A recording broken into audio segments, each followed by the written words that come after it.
झांग ही जानता था कि उसकी लिमिट डेल्टा लेवल तक सीमित नहीं है। पर जैसे पहले युआन कोंगे के साथ हुआ था, जितना ऊपर जाओ उतनी ही ज्यादा पावर्स की जरूरत होती है। जब कोई एप्सिलॉन रियलम में एंटर करता है, उसकी एबिलिटीज में बड़ा बदलाव आता है। ये उसने युआन में साफ देखा था। इसलिए उसने लिंगहू फेशुए की ट्रेड की रिक्वेस्ट तुरंत मना कर दी। सॉरी, अभी मुझे नीरो की एसेंस की जरूरत है। अगर आगे कभी मौका मिला तो जरूर, झांग ये मुस्कुराते हुए बोला। फेशुए को थोड़ी डिसअपॉइंटमेंट हुई। वो जानती थी कैप्टन लेवल म्यूटेंट को मारना कितना मुश्किल होता है। अगर झांगी उससे थोड़ा भी वीक होता तो ये जीतना इम्पॉसिबल था, और तब भी उसे काफी एफर्ट लगाना पड़ा। ये ओरिजिन मेरे लिए बहुत जरूरी है। तुम प्राइस बताओ, मैं देने को रेडी हूं। वो सीरियस होकर बोली। अगर कुछ और होता तो शायद जहांगी मना नहीं करता, लेकिन कैप्टन लेवल ओरिजिन बहुत प्रेशियस था। उसने कहा, मेरे पास कुछ लोग हैं जिन्हें इसकी तुमसे ज्यादा जरूरत है। होप तुम समझ पाओगी। फेशवे ने धीरे से सिर हिलाया। हाँ, मैं समझती हूँ। रोज टीम ने जू युंकुए और दूसरों को उठाया और बोट की तरफ भेजा।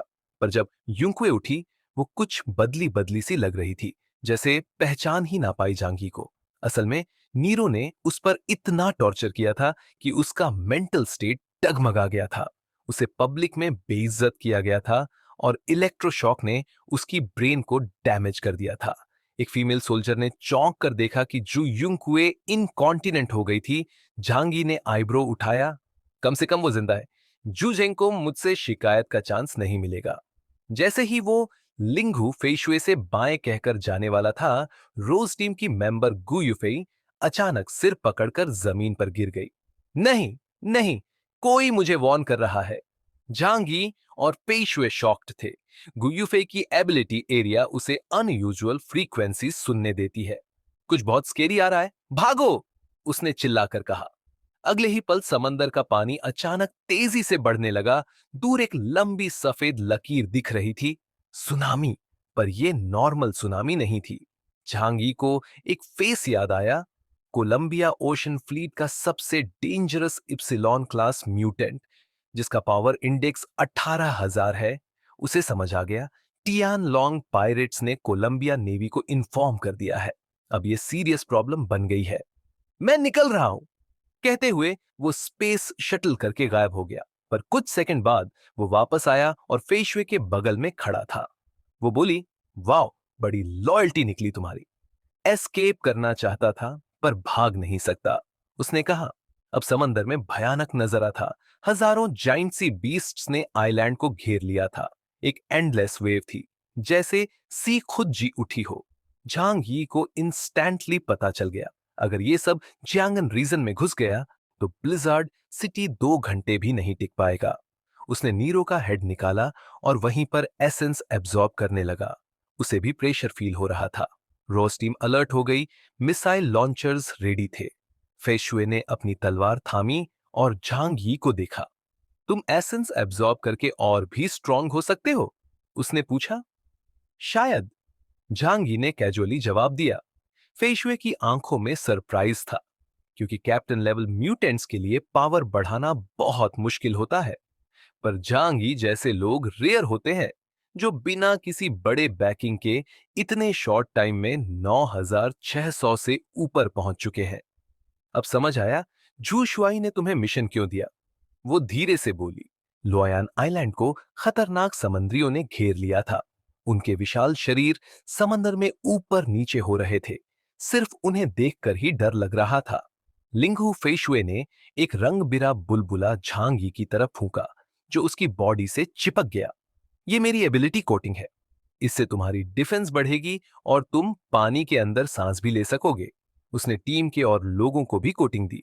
झांग ये मुस्कुराया। क्या जबरदस्त एबिलिटी है, लेकिन हालात खतरनाक थे। समंदरियों से तो वो लड़ सकता था, पर असली खतरा था उस अनजान इप्सिलॉन लेवल इनह्यूमन से। अगर उसकी पावर बहुत ज्यादा निकली तो भाग पाना भी मुश्किल हो जाएगा। ज्यादा देर नहीं हुई, एक पहाड़ जितना बड़ा व्हेल समंदर से निकला। उसके सिर पर कोलंबियन नेवी की यूनिफॉर्म और मास्क पहने एक आदमी खड़ा था। Lord of the ocean John Catlis. तुम लोग हुआक्सू कंट्री के नेवी हो? ईस्ट चाइना सी से नहीं लगते। कोपरनिक्स को समंदर में तुम लोगों ने डुबोया था, है ना? लिंगहू फेशुए बोली। आपको गलतफहमी है। हम तो जैंगन रीजन के कोस्टल पेट्रोल फोर्स से हैं। कार्टिलीज ने कहा, मुझे फर्क नहीं पड़ता, नीचे झुको अगर जिंदा रहना है। झांग यी ने पूछा, अगर हम पकड़े गए तो क्या करेंगे ये लोग? फेशुए ने गंभीर होकर कहा, हर हाल में मिशन का सच निकालने की कोशिश करेंगे। झांग यी ने सोचा, अगर पकड़ा गया तो खुद को खत्म कर दूंगा, पर राज नहीं बताऊंगा। इसकी एबिलिटी क्या है? वो डेल्टा लेवल से नीचे के सभी समुद्री जीवों को कंट्रोल कर सकता है, फेशुए ने कहा। झांग यी ने एनालिसिस किया, अगर उसका फोकस सिर्फ बीस्ट कंट्रोल है तो शायद उसकी पर्सनल कॉम्बैट पावर ज्यादा नहीं होगी। लेकिन फेशुए ने चेताया, फिर भी वो आराम से सामने आया है, मतलब वो हमसे काफी ताकतवर है। चारों तरफ समुद्री राक्षसों का आतंक था। झांगी सोचने लगा, अगर कार्टिलीज बहुत ज्यादा स्ट्रांग नहीं है तो शायद मैं अटैक को ब्लॉक करके भाग सकता हूं, लेकिन इससे टीम रोज के सभी लोग मारे जाएंगे। कार्टिलीज ने गुस्से में हाथ हिलाया, तुम बहुत शरारती हो, अब सिखाना पड़ेगा। समंदरियों ने एनर्जी चार्ज करनी शुरू की। कुछ ने मुंह खोला, कुछ की आंखें चमकने लगीं, कुछ की 10 मीटर लंबी शेल्स खुल गईं। 20 से 30 कैप्टन लेवल अटैक्स की एनर्जी आ रही थी। फेशुए डर गई। ये पागल है। उसने कंपाउंड नंबर 5 लिया और बड़ी बुलबुले बनाकर पूरी ब्लू रोज को कोटिंग से ढंक दिया। साथ ही मिसाइल लॉन्च करने का ऑर्डर दिया। झांगी ने भी कंपाउंड नंबर 2 लिया, कम नुकसान वाला। फिर उसने अपना defence to world separation bond activate कर दिया। मिसाइल्स उड़ती हुई गईं और समंदरियों को तबाह करने लगी। लेकिन कॉटलीज के कंट्रोल में होने के कारण वो जानवर भागते नहीं थे, बस डिस्ट्रक्शन मोड में थे। समंदरियों की अटैकिंग एनर्जी ब्लू रोज के पास पहुंची। कोटिंग की 10 लेयर्स कुछ सेकंड में टूटने लगी। टीम रोज की सांसें थम गईं, लेकिन आखिर में झांगी की टू वर्ल्ड्स ब्रेकिंग बॉन्ड ने सारे अटैक्स रोक लिए। रंग बिरंगी बीम्स धुंधली होकर बिखर गईं। झांगी ने समुंदर की बीस टाइड को रोक दिया, जिससे कॉटिलिस का चेहरा उतर गया। डेल्टा लेवल इनह्यूमन ये कैसे कर सकता है? उसे यकीन नहीं हो रहा था कि कोई उसका अटैक रोक सकता है, लेकिन झांगी को इप्सिलॉन लेवल एलियंस की प्रेशर महसूस होने लगी थी। कार्टिलीज के पास समुंदर के जानवरों को बिना जान की परवाह के अटैक करवाने की ताकत थी, पर झांगी लड़ना नहीं चाहता था। वो भागना चाहता था। अलविदा, अगर किस्मत होगी तो फिर मिलेंगे। वो मुड़ा और बिना देखे भागने लगा। कार्टिलीज ने फौरन उसे पहचान लिया। तो कोपरनिकस को तूने उड़ाया था। समुंदर में बीस्ट्स गरज रहे थे। झांग ये अटैक्स को इग्नोर करते हुए फुल स्पीड में भाग रहा था, लेकिन कार्टिलीज ने ब्लू रोज को छोड़कर उसका पीछा शुरू कर दिया। वो पानी के नीचे वेडर्स की तरह भाग रहा था, एक ऐसा म्यूटेंट जो ना सिर्फ समुद्री जीव बल्कि पानी को भी कंट्रोल कर सकता है। झांग यी ने मिनी टॉर्पीडो फेंका, पर कार्टिलीज ने उसे समुंदर में ही पानी से लपेटकर गायब कर दिया। उसने जेली जैसा लिक्विड हवा में छोड़ा जो हजारों बूंदों में बदलकर झांगी की ओर आया। झांगी ने डायमेंशनल गेट खोलकर बचने की कोशिश की, लेकिन वो लिक्विड स्पेस को भी काट रहा था। क्या यही असली स्ट्रेंथ डिफरेंस है? उसे एहसास हुआ, सामने वाला सिर्फ ताकतवर नहीं, अनुभवी भी है।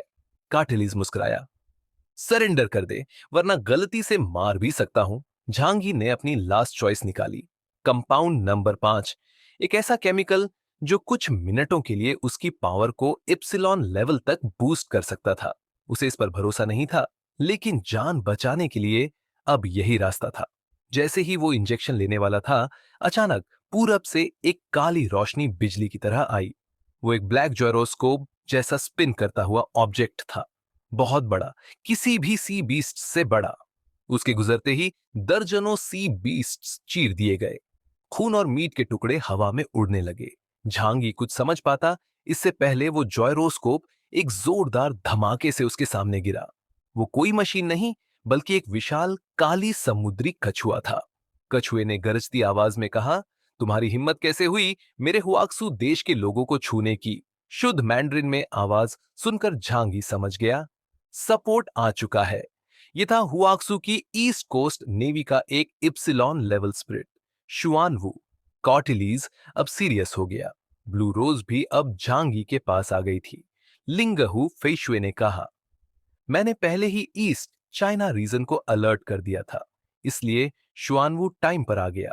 लिंगहू फेशुए के चेहरे के एक्सप्रेशन समझना मुश्किल था, लेकिन झांग ये जानता था कि कार्टिलेस जैसे हाई लेवल एलियन के सामने ईस्ट चाइना सी रीजन से हेल्प मांगना ही सही रास्ता था। आखिर कोई भी अपनी जान के खिलाफ नहीं जाएगा। जुआनवू कार्टिलेस और रोज टीम के बीच दीवार बनकर खड़ा था, जैसे कोई न गिरने वाला पहाड़।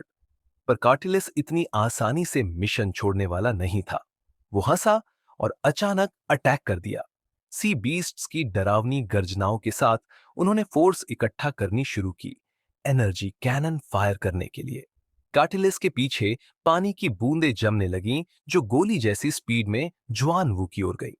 जुआनवू ने अपनी आंखें टाइट की और मुंह खोला। एक ब्लैक बीम पूरी सी को पार कर गई। सी बीस्ट्स की सारी अटैक्स टूट गईं और एक पूरा इलाका उड़ गया। झांगी शॉक था। यह था इप्सिलोन लेवल का पावर। डेल्टा लेवल म्यूटेंट्स इसके सामने कुछ भी नहीं थे। कार्टिलस और ज्वानवू की टक्कर से पूरे समंदर में सिर्फ लहरें और तूफान थे। कोई भी घायल नहीं हुआ। हम पहले भी लड़ चुके हैं, ज्वानवू ने कहा, और लड़ते रहेंगे तो कुछ हासिल नहीं होगा। उसने ऊपर देखा। अगर तुम अब नहीं गए तो हमारी हेल्प आने वाली है। कार्टिलेस का चेहरा बदल गया। ईस्ट चाइना सी की फायर अपॉर हजारों किलोमीटर दूर से भी बमबारी कर सकती थी, और अगर डेथ गॉड ऑफ लव इसमें शामिल हो गया तो मुश्किल बढ़ सकती थी। चलो आज की बात टालते हैं। कार्टिलेस ने झांगी को गहरी नजर से देखा और फिर साउथ की ओर तेजी से उड़ गया। पानी पर सर्कुलर रिंग्स बनते गए, जैसे सोनिक बूम। ज्वानवू ने चैन की सांस ली। अच्छा हुआ, डराकर भगा दिया। कोई प्रॉब्लम है क्या? झांगी ने पूछा। इप्सिलोन लेवल की लड़ाई बहुत रिस्की होती है और कार्टिलेस तो पागल है, ज्वानवू ने जवाब दिया। तुम जिंदा नहीं बचते अगर फुल फाइट होती। झांग ये चुप था। उसे पता था कि दोनों स्ट्रांग थे, पर उसे भरोसा था कि वो किसी तरह बच निकलता। कॉर्टिलेस और उसके सी बीस्ट चले गए। कुछ पीछे बचे बीस्ट अभी होश में आ रहे थे। मुझे भूख लगी है, ज्वानवू ने कहा और सीधे शिकार पर निकल गया।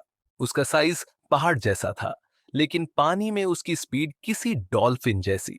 झांगी ने उसकी स्किन देखी, जैसे स्टील की कोई फोर्ट्रेस। अब मुझे निकलना चाहिए, कहकर वो उड़ने लगा। लेकिन तभी ज्वानवू की आवाज गूंजी, बिना गुड बाय बोले जा रहे हो? समंदर में लहरें उठीं और उसके रास्ते में दीवार बन गई।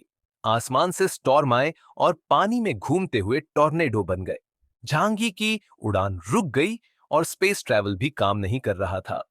ये इप्सिलोन सब मॉन्स्टर्स है। उसके मन में डर आने लगा।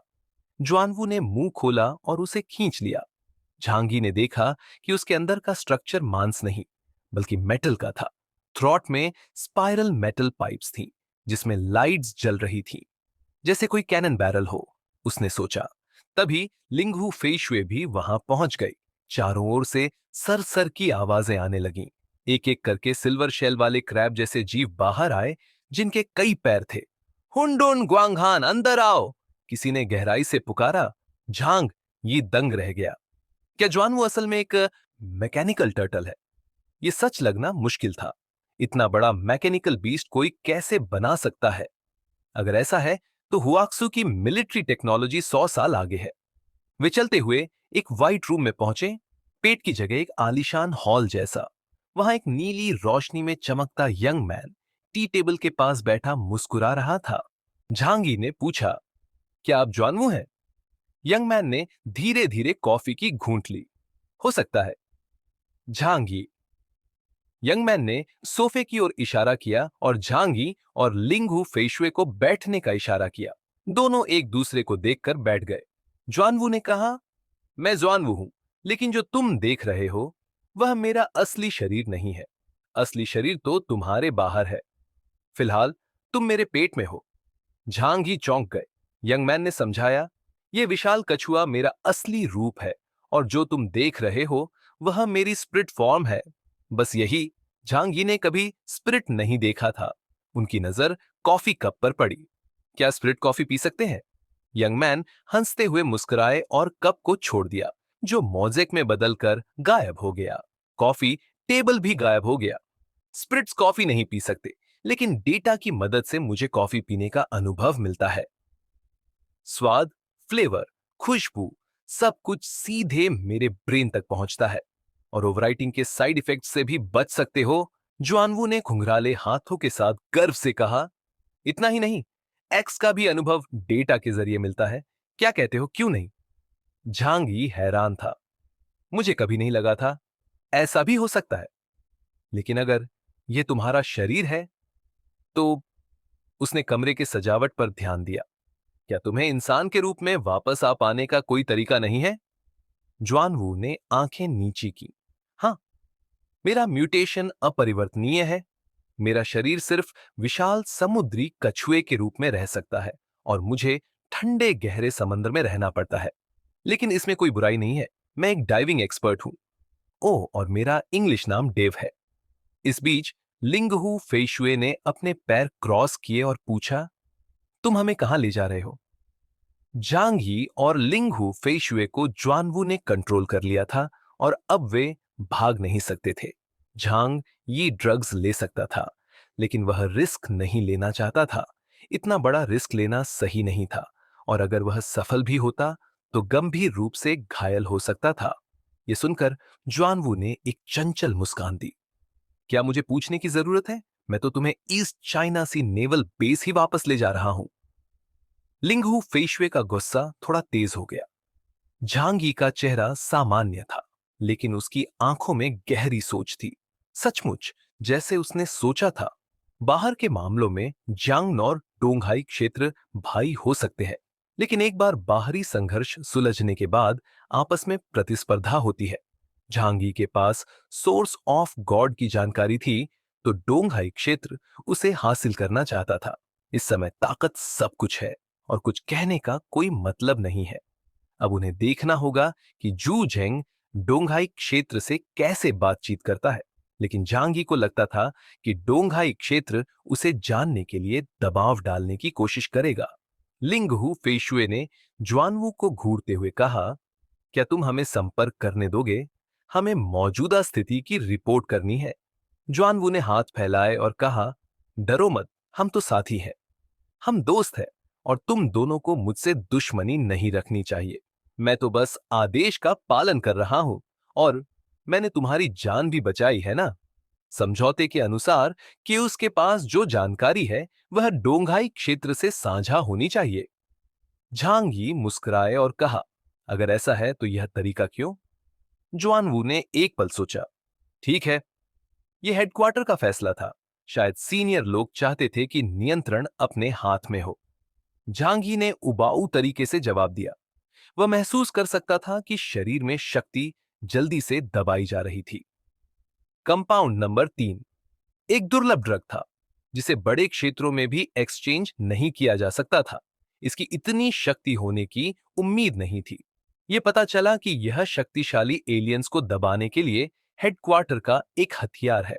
झांगी ने आंखें बंद की और दूसरे डायमेंशन से संपर्क करने की कोशिश की, लेकिन उम्मीद नहीं थी कि वह सफल होगा।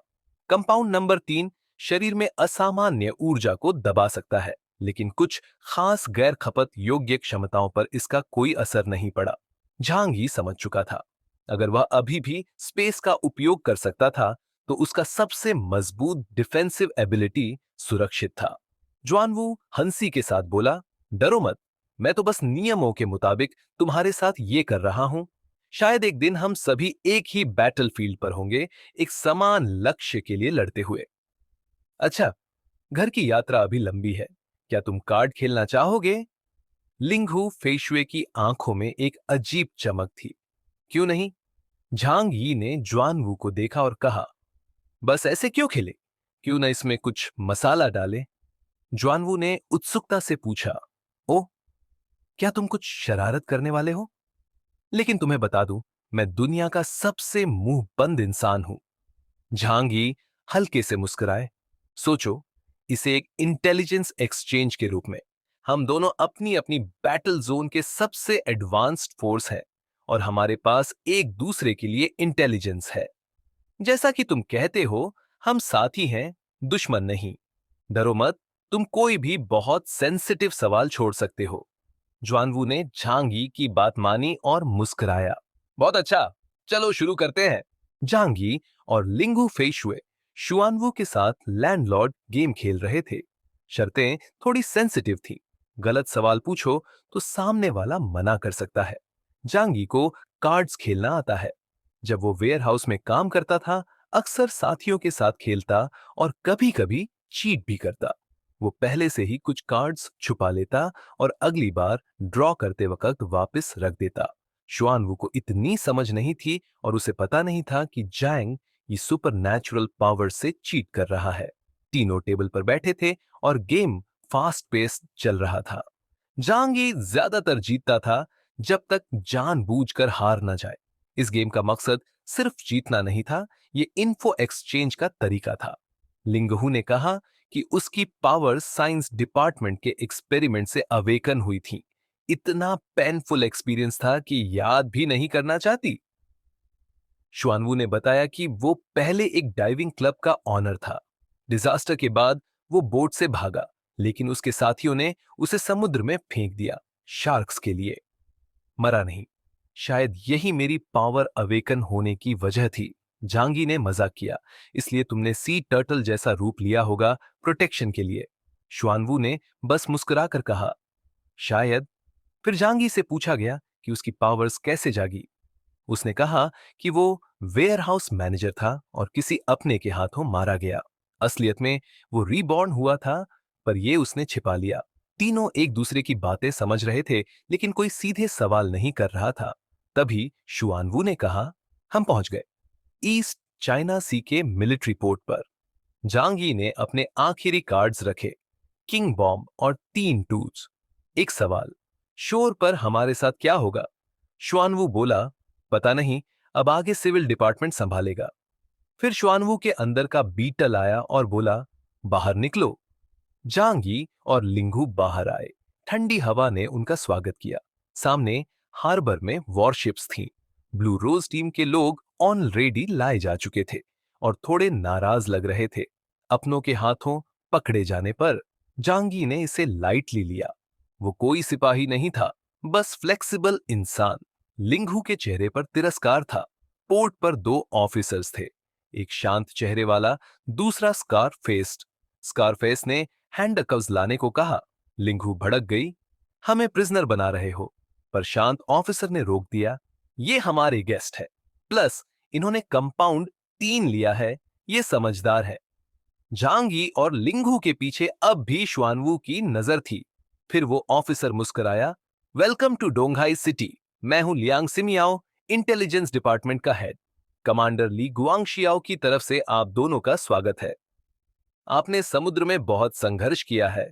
चलिए, खाने और आराम के लिए रूम्स रेडी हैं। जांग यी ने लिंगहू की तरफ देखा और वो चुपचाप आगे बढ़ गई। अब उनके पास चुप रहकर डिग्निटी बचाने के सिवा कुछ नहीं था। लिंगहू फेशवे आगे बढ़ी और झांगी उसके साथ साथ चल रहा था। दूसरी तरफ रोज टीम को सिपाहियों ने डोंगहाई सिटी की तरफ एस्कॉर्ट किया। रास्ते भर ईस्ट चाइना सी रीजन के सोल्जर उन्हें घूरते रहे, क्योंकि ये लोग आम नहीं थे। झांगी जांगनान रीजन का investigation team leader, code name Chaos, एक टॉप एक्सपर्ट। और रोज टीम सिर्फ औरतों की बनी टीम, कई तो काफी खूबसूरत भी। ऐसे में सोल्जर्स की फुसफुसाहट तो बनती थी, देखो देखो, तीसरी लड़की कितनी स्मार्ट है। मुझे तो दूसरी वाली पसंद है, लंबे पैर, स्टॉकिंग्स में क्या लगेगी। अरे मुझे तो सारी पसंद है। वो 2 लोग जियांगनान रीजन के कैप्टन है ना। हाँ, लड़की में तो दम है, लेकिन लड़का बहुत आम सा है, बिल्कुल भी सोल्जर वाला लुक नहीं। झांगी की आंखों में हल्की सी ठंडक झलक गई। ईस्ट चाइना सी जैसा डिसिप्लिन वाला रीजन ऐसी डील नहीं देता। मतलब ये सब जानबूझकर हो रहा था ताकि उन्हें नीचा दिखाया जा सके। झांगी के मन में एक पुराना जज्बा जाग गया। मुसीबत के टाइम में सिर्फ फिस्ट्स मायने रखते हैं, वरना अपने भी रिस्पेक्ट नहीं देते। पीछे ली त्यानियांग इस सब पर स्माइल कर रहा था। जांगनान के बेस्ट फाइटर और ब्यूटीफुल आर्मी वुमन दोनों एरोगेंट है। इन्हें थोड़ा दबाना जरूरी है, वरना ये अपना मुंह नहीं खोलेंगे। लियांग सिमियाओ बोला, ली भाई, थोड़ा संभाल के। हम लोग ब्रदर रीजन है। टेक्निकल सपोर्ट और सप्लाई उन्हीं से आती है। ली ने नाक सिकोड़ी। अगर ईस्ट चाइना रीजन ना होता तो ये कब के समुंदर में डूब चुके होते। अब मिस्टेक की है तो प्राइज भी देनी पड़ेगी। फिर जांगी और लिंगहू को एक आरवी में ले जाया गया। सोल्जर्स बिहेवियर में पोलाइट थे, लेकिन अलर्ट भी। कंपाउंड नंबर 3 का इंजेक्शन देने के बाद भी ये लोग किसी टाइगर से कम नहीं। गाड़ियां डोंगहाई सिटी में घुसी। जहांगी ने बाहर देखा, कुछ हद तक ब्लिजर्ड सिटी जैसा, लेकिन ज्यादा सिंपल। और हर तरफ मिलिट्री वॉच टावर्स और मशीन गन्स तैनात। यहां की हवा में भी नमी नहीं, बल्कि ब्लड की स्मेल है। जहांगी सोचने लगा, जहांगनान जितना डेंजरस नहीं, ये जगह तो सच में सर्वाइवल की जंग है। फिर उसे एक रूम में रखा गया, लिंगहू को अलग। रूम अच्छा था, इक्विपमेंट पूरा। गार्ड भी प्रोफेशनल था। अंदाजा था कि वह बाइली चांगचिंग जितना स्ट्रांग है। गार्ड बोला, यहां रेस्ट कीजिए, कुछ भी चाहिए तो बताइए। जहांगी ने फूड और वाटर की डिमांड की और काउच पर बैठकर बुक पढ़ने लगा।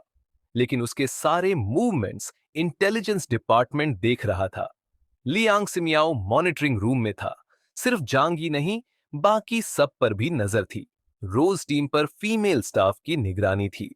लिंगू फेशुए स्टेचू जैसी चुप बैठी थी।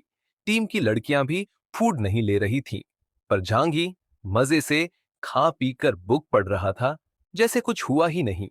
इंटेलिजेंस टीम सरप्राइज हो गई। ये प्रोफेशनल सोल्जर जैसा बिहेव नहीं कर रहा, लेकिन इसका अबिलिटी इंडेक्स सबसे हाई है। ये सब एक एक्टिंग है। लियांग सिमियाओ की आंखें चमक उठी। इससे इंफॉर्मेशन निकालना इजी नहीं होगा, लेकिन हमारे पास टाइम है।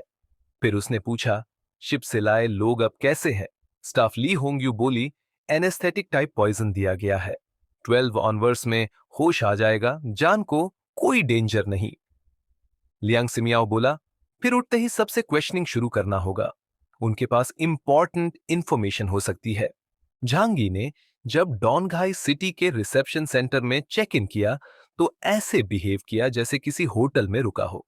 उसे पता था कि ईस्ट चाइना सी रीजन से उसका कोई पर्सनल इशू नहीं है और वो उसे हार्म नहीं करेंगे।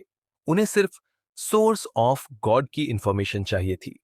उसने सोच लिया था, जैसे ही कोई पूछेगा वो डायरेक्ट आंसर दे देगा। पेन से बचने का यही सबसे इजी तरीका था। वो कोई हीरो बनने का शौक नहीं रखता था। कहावत है, अगर टाल नहीं सकते तो एंजॉय करो। यही उसका एटीट्यूड था, जो डॉनघाई की इंटेलिजेंस टीम को थोड़ा कंफ्यूज कर रहा था। उन्होंने पहले रोज टीम से इंट्रोगेशन किया, लेकिन कुछ यूजफुल नहीं मिला। फिर जांगी से बात शुरू की गई। सुबह उसे एक शानदार मील दिया गया, ताजे सी फूड से भरी हुई थाली। झांगी ने बिना किसी हिचक के लॉबस्टर और ग्रिल्ड स्क्विड खाया और खाने के बाद आराम से दांत कुरेदने लगा। तभी दो टॉप इंटरोगेटर्स लीहोंग्यू और चैन लियांग रूम में आए।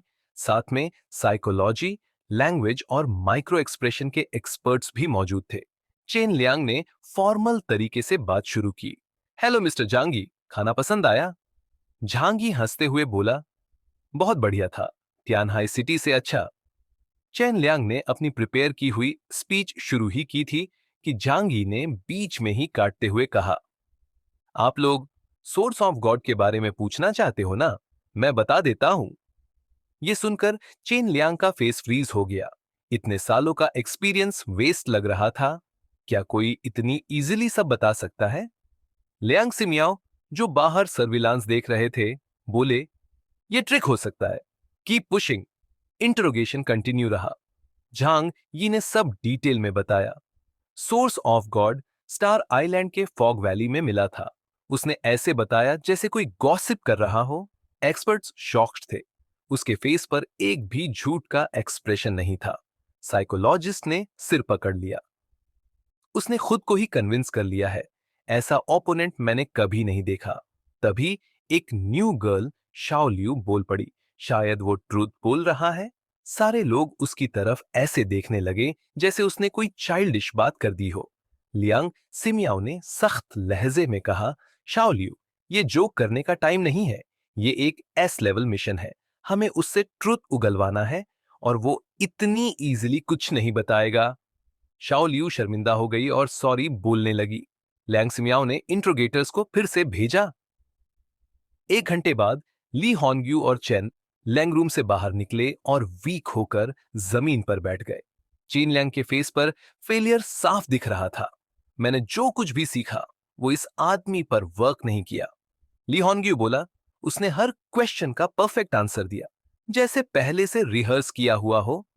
लियांग सिमियाओ चुपचाप सीसीटीवी स्क्रीन पर झांगी को देखता रहा। क्या यह आदमी वाकई ट्रुथफुल था या फिर यह सब एक डीप लेवल का इल्यूजन? झांगी की ईमानदारी ने इंटेलिजेंस डिपार्टमेंट को चौंका दिया। उन्हें यकीन ही नहीं हुआ कि कोई इतनी बड़ी बात इतनी आसानी से बता देगा। शायद झांगी के आसपास का हेलो था, या शायद सोर्स ऑफ गॉड उनके लिए बहुत बड़ी चीज थी। पर झांगी ने जो बोला वो अब तक गलत साबित नहीं हुआ। झांगी ने जैसे दोपहर में राइस खा लिया हो वैसे ही कैजुअली बता दिया। असल में झांगी मेंटली प्रिपेयर्ड था। उसे पता था कि स्टार आइलैंड तक जाना इतना आसान नहीं होगा। कोलंबिया नेवी रास्ते में थी। वर्स्ट केस में अगर ईस्ट चाइना सी रीजन उस सोर्स को रख भी लेता, तब भी झांगी को कोई फर्क नहीं पड़ता। उसे वो चीज मिल जाए तो ठीक, नहीं तो भी जी लेगा। एक तरह से उसने लाई फ्लैट वाला एटीट्यूड अपनाया था। पर डोंगहाई रीजन ने झांगी और रोज टीम को ले लिया और जिंगनान रीजन को जल्दी ही पता चल गया। सच छुपता नहीं, साउदर्न सी की बैटल बहुत नोटिसेबल थी। चू जिंग ने तुरंत ली गुआंगशियाओ को कॉल किया और बोला, झांगी को वापस भेजो। ली ने बाद में अपने कुछ ऑफिशियल्स को बुलाया, chief Q, intelligence minister Liang और ऑपरेशंस मिनिस्टर ली तियानयांग। ली ने साफ कहा, जियांगनान हमारे भाई हैं, रिलेशन खराब नहीं करना, पर हमें सोर्स ऑफ गॉड का इन्फो चाहिए। लियांग ने कहा, झांग यी ने ऑलरेडी सब बताया है, पर हम कंफर्म नहीं कर पा रहे। जब झांग यी ने बताया कि सोर्स स्टार आइलैंड के पास है तो सब चौंक गए।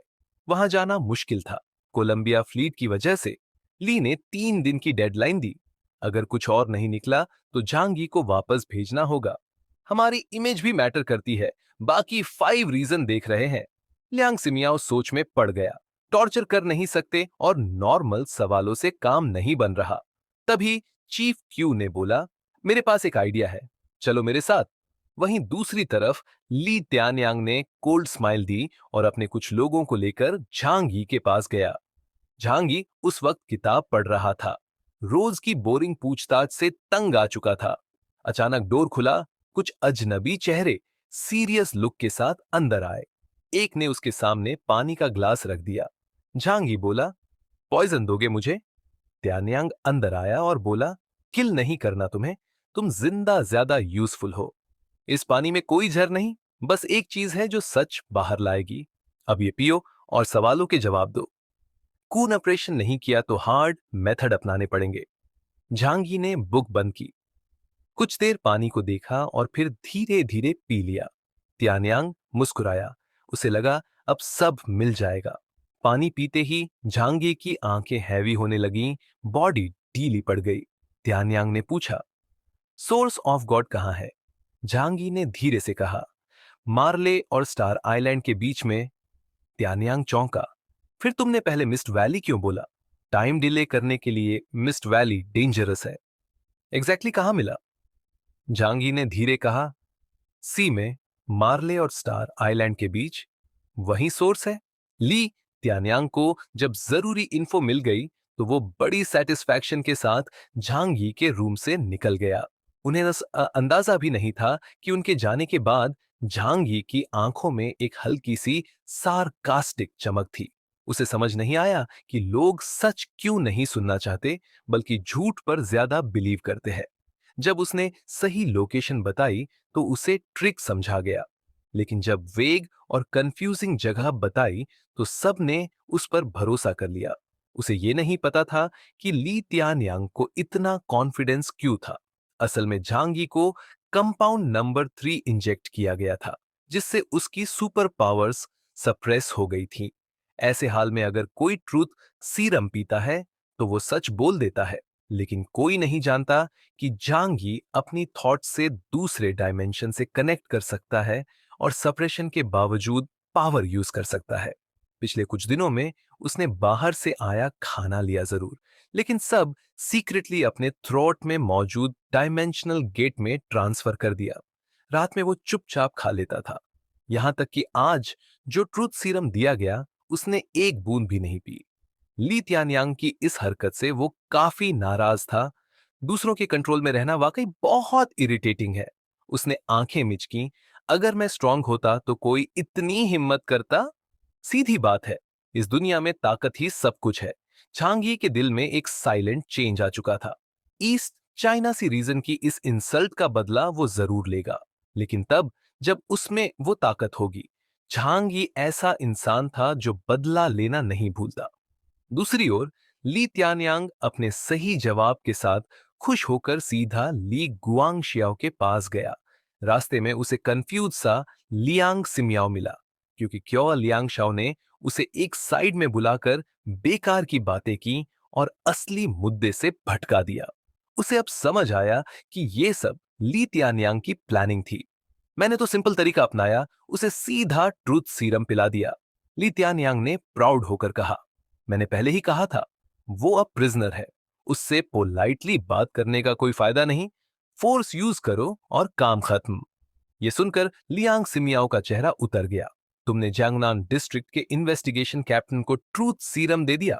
तुम्हें पता भी है इसका मतलब क्या है? कैप्टन लेवल का बंदा यूजुअली कोर सीक्रेट्स जानता है। ट्रूथ सीरम से वो सब लीक हो सकता है। ये इतना डेंजरस है कि लियांग ने कभी सोच भी नहीं था। ली त्यानयांग की इस मूव को पागलपन ही कहा जा सकता है, लेकिन ली त्यानयांग मस्त था। रिलैक्स, उन्हें हमारी मिलिट्री की जरूरत है अभी, उसने कहा। और वैसे भी उनके पास इतनी ताकत नहीं है कि सोर्स ऑफ गॉड हासिल कर लें। लियांग सिमियाओ चुप हो गया और फाइनली बोला, ठीक है, अब जाकर कमांडर को बताओ, वही डिसाइड करेगा कब। तभी लियांग को एक इंटेल रिपोर्ट मिली।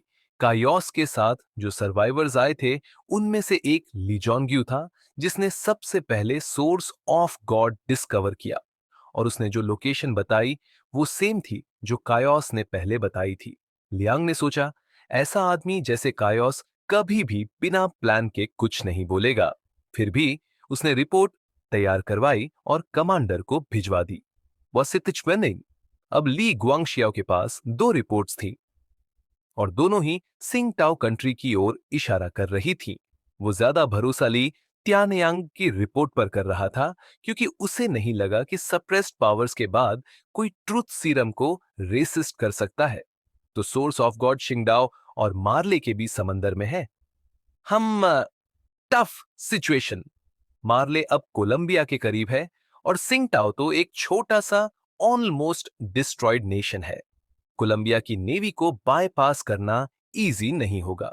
ली त्यानयांग ने सजेशन दिया, हम अपनी एलीट टीम को न्यूक्लियर सबमरीन में भेज सकते हैं, वो क्वाइटली वहां एक्सप्लोर कर लेगी। चीफ क्यू लियांगशाओ ने वार्निंग दी, ऐसा करने से हमारा मिशन एक्सपोज हो सकता है। हमें कोलंबिया की नेवी ही नहीं, शायद उनके एलाइज से भी लड़ना पड़े। फिर उसने कहा, हमें जंगनान रीजन को भी साथ रखना चाहिए ताकि वो हमारे अगेंस्ट ना हो जाए। कायोस और रोज टीम को वापस भेजकर एक बेटर डील करनी चाहिए। अगर दोनों रीजन मिलकर काम करें तो सक्सेस के चांसेस ज्यादा होंगे। क्यों लियांग शाओ का सजेशन सुनकर ली त्यानयांग साफ नाराज हुआ। उसने ठंडी सांस ली। जब हमें सोर्स ऑफ गॉड की एग्जैक्ट लोकेशन पता है तो दूसरों से क्यों बांटे। मेरी मानो तो हमारी एलीट फौज को क्वाइटली भेज दो, सीधा सोर्स निकाल लाए। और अगर मुश्किल आई तो श्वानवू को भेजो, वो कोलंबिया नेवी की सोनार से बच सकता है। और अगर कुछ देना ही पड़ा तो बाद में जियांगनान को कॉम्पेंसेशन दे देंगे, उनके पास कोई ऑप्शन ही नहीं रहेगा। क्यों लियांग शाओ ने सिर हिलाया, ये थोड़ा रिस्की है। बाहर की ताकतें असली दुश्मन है, अपने ब्रदर्स से चालें चलना ठीक नहीं। लित्यानयांग हंसा, भाई हो या नहीं, हिसाब क्लियर होना चाहिए। हर फैमिली में भी हायरार्की होती है। ली गुआंगशियाओ ने दोनों की बहस सुनकर कहा, बस अब 3 दिन बाद कैओस एंड रोज टीम को जांगनान वापस भेजो। उन्हें बोलना कि हम उनकी सेफ्टी के लिए ये कर रहे हैं। और जैसा मिनिस्टर ली ने कहा, एक सबमरीन टीम मारले और शिंगदाओ के बीच भेजो। श्वानवू को मत भेजना, वो हमारी ट्रम्प कार्ड है, ऐसे यूं ही एक्टिवेट नहीं किया जाता। ली तियानयांग और क्वल लियांगशाओ ऑर्डर्स लेकर अपने अपने काम में लग गए। इधर झांग ई जागते ही भड़क गया। उसने गुस्से में सोफा तोड़ दिया। ये क्या तरीका है? तुम लोग टॉर्चर कर रहे हो। ये कोई डिस्ट्रिक्ट है ऑम परेड करने का? गार्ड वाले चुप थे। लियांग सिमियाओ और इंटेलिजेंस वाले भी एम्बैरेस थे। ऐसे मोमेंट में रूल्स भी धुंधले हो जाते हैं। अगले कुछ दिन झांगी चुपचाप गुस्से में रहा। कोई इंट्रोगेशन नहीं हुई, बस जरूरी सामान दे दिया गया। 3 दिन बाद क्यूए लियांगशाओ खुद आया। कैप्टन क्योस, कैसा रहा ईस्ट सी का स्टे? उसने मुस्कुराकर पूछा। जांगी ने कोल्ड नजर से देखा, कुछ नहीं बोला। हम आपको वापस ले जा रहे हैं, स्पेशल ट्रेन तैयार है। जांगी मिलिट्री व्हीकल से डोंगहाई सिटी के स्टेशन पहुंचा। लिंगहू, फेशुए और रोज टीम पहले से वहां थे। सबको स्पेशल कैरेजेस मिले। कुलियांगशाओ ने कहा, दवा का असर 1 हफ्ते में जाएगा, थोड़ा आराम कर लीजिए। झांगी सीट पर आंखें बंद करके बैठा रहा। कुलियांगशाओ ने काउंट किया और बोले, अब रिस्पॉन्सिबिलिटी आपकी है। ब्लिजार्ड सिटी तक सेफ पहुंचना चाहिए। Don't worry chief, escort team बोली। तभी 3 लोग कोच में आए और जांग ई को इंस्टिंक्ट से कुछ अजीब महसूस हुआ, जैसे कोई पावरफुल प्रेजेंस हो। तीनों को देखकर झांगी समझ गया, ये कोई मामूली लोग नहीं थे। लंबे बालों वाला ताकतवर बंदा, एक बॉल्ड और तीखी आंखों वाला आदमी और एक वाइन रेड बालों वाली महिला। तुम लोग इन्वेस्टिगेशन टीम हो? झांगी ने पूछा। लंबे बालों वाले ने कहा, नहीं, हम ईस्ट सी के 4 स्पिरिट्स से हैं। मैं चिंगलोंग हूं, ये बाई हूं और जूचुए। झांगी ने आंखें सिकोरी। ईस्ट सी के सबसे पावरफुल 4 मास्टर्स, अजो dragon, white tiger, vermilion bird और ब्लैक टॉर्टॉइस। श्वानवू से वो पहले मिल चुका था। अब 3 और सामने थे। वाह, इतनी सिक्योरिटी! सच में बहुत सावधानी है, झांगी ने सार्कास्टिकली कहा। तीनों हंसे। बाईहू ने वाइन निकाला और चिंगलोंग ने स्नैक्स रखे। हम तो बस आपसे मिलना चाहते थे। आपकी रेप्यूटेशन सुनी है, चिंगलोंग बोला। और जिंगनान की हवा भी देखनी थी, बाईहू ने जोड़ा। झांगी कंफ्यूज था कि ये लोग मजाक कर रहे हैं या सच में फ्रेंडली है। पर धीरे धीरे बातचीत जेन्युइन लगी। शायद इतने हाई लेवल लोग रेयरली ऐसे किसी से खुलकर बात कर पाते हैं। झांगी ने भी थोड़ा रिलैक्स किया। जियांगनान में सब उसे देखकर डरते हैं। यहाँ कोई कैजुअली ड्रिंक और बात कर रहा है। उसे ब्लिजार्ड सिटी की वो रात याद आई। चेन शियाओ शियाओ ने उसे देखा, दौड़ते आई, फिर अचानक रुकी और सिर झुकाकर बोली, कैप्टन। झांगी को उन तीनों से बात करके लगा कि वो लोग काफी सीधे और खुले स्वभाव के हैं। उसने भी कैजुअली बात शुरू की और जानबूझकर सोर्स ऑफ गॉड का जिक्र छेड़ा। अब तो तुम लोगों को सोर्स ऑफ गॉड की इन्फो मिल चुकी है। मुझे लगा ईस्ट सी रीजन तुम लोगों को वहीं भेजेगा, पर तुम लोग तो मुझे एस्कॉर्ट करने आ गए। थोड़ा अजीब है ना? तीनों ने कंफ्यूजन के साथ पूछा। सोर्स ऑफ गॉड, वो क्या होता है? उनका रिएक्शन काफी जेन्युइन लगा, कोई बनावट नहीं थी। जांगी ने मन ही मन सोचा, बिल्कुल वैसा ही जैसा उसने अंदाजा लगाया था। ये इन्फो सिर्फ मिशन वालों को दी जाती है, बाकी को नहीं। उसने उन्हें बताया, सोर्स ऑफ गॉड वो चीज है जिससे इनह्यूमंस जेनेटिक लिमिट्स पार कर सकते हैं। मतलब डेल्टा लेवल से आगे आइप्सिलन का दरवाजा खुल सकता है। तीनों का चेहरा एकदम बदल गया। वो तीनों ईस्ट सी के टॉप एक्सपर्ट्स थे, पर श्वानवू से उनका गैप साफ था। अगर ऐसा मौका मिला तो वो क्यों छोड़ेंगे? झांगी ने शराब पी और मुस्कुराया। अगर सोर्स मिला तो यकीनन तुम तीनों में से किसी एक को मिलेगा। उस दिन मैं खुद मुबारकबाद देने आऊंगा। वो जानते थे कि झांगी थोड़ी डिस्कॉर्ड फैला रहा है, फिर भी उसकी बातों में सच्चाई थी। अगर मौका एक ही है तो कौन छोड़ेगा? झांगी बोला, वैसे हो सकता है सिर्फ तुम 3 नहीं हो जो सोर्स पाना चाहे। ईस्ट सी रीजन में और भी टैलेंटेड लोग हैं। अगर मैं ली गुआंगशियाओ होता तो उसे किसी अपने नजदीकी को देता। आखिर एंड टाइम्स में सिर्फ अपने लोग ही भरोसेमंद होते हैं। चिंगलोंग हंस पड़ा। भाई, तुमने थोड़ा ज्यादा ही कह दिया। कमांडर ली हमेशा देश और रीजन की सेफ्टी के लिए सोचते हैं, वो फेयर डील करेंगे। झांगी ने हंसते हुए कहा, हाँ हाँ बिल्कुल, मैंने ज्यादा पी ली है शायद, हाँ हाँ। अंदर से तीनों थोड़ा हिल चुके थे। झांगी को मजा आया। अगर बाद में उन्हें सोर्स नहीं मिला तो यही शक उनकी यूनिटी तोड़ सकता है। झांगी ने अब कुछ नहीं कहा, बस एक बीज बो दिया उनके मन में। आधे दिन बाद वे ब्लिजार्ड सिटी पहुंचे। तीनों की बस जिज्ञासा थी झांगी से मिलने की, और कोई हिडन मकसद नहीं था। उसे छोड़कर वो लोग लौट गए।